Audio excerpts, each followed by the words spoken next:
Staircase Stories, narrated by Nathan and Nicholas Bowling.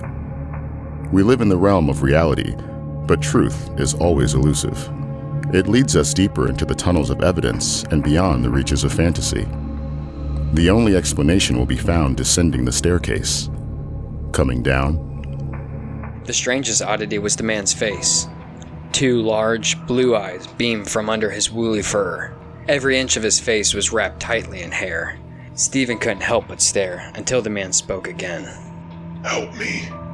She'll be down here soon. No time to think. Stephen attempted to free the man from his prison, but the cage was locked. The key. Over there. The man said, pointing across the room. Stephen dashed for the keys and quickly began opening the lock. With one lock down, only the chains remained around his feet. Hurry, hurry, the man said frantically.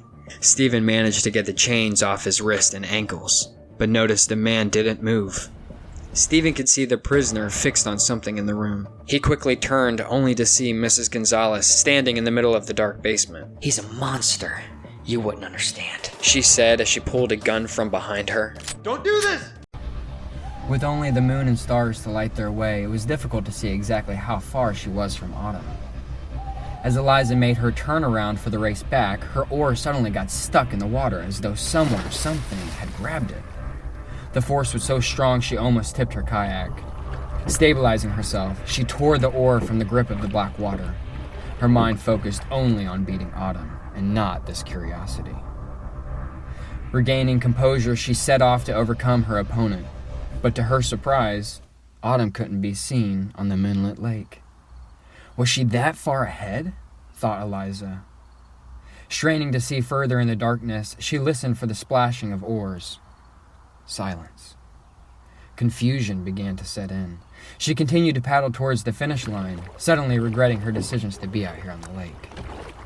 As she approached the docks, she could see a figure standing on the edge of the lake. Relief flooded her veins. "Okay, I admit it. You're faster. I don't know how you..." Eliza's words caught in her throat as the figure became a little clearer. Although she couldn't make out exactly who it was, she knew it was not Autumn. "That kid, he stole my wallet," exclaimed David. "What kid?" "He ran in there," David said, pointing towards the dark hole ahead. "Well, you're not going in there.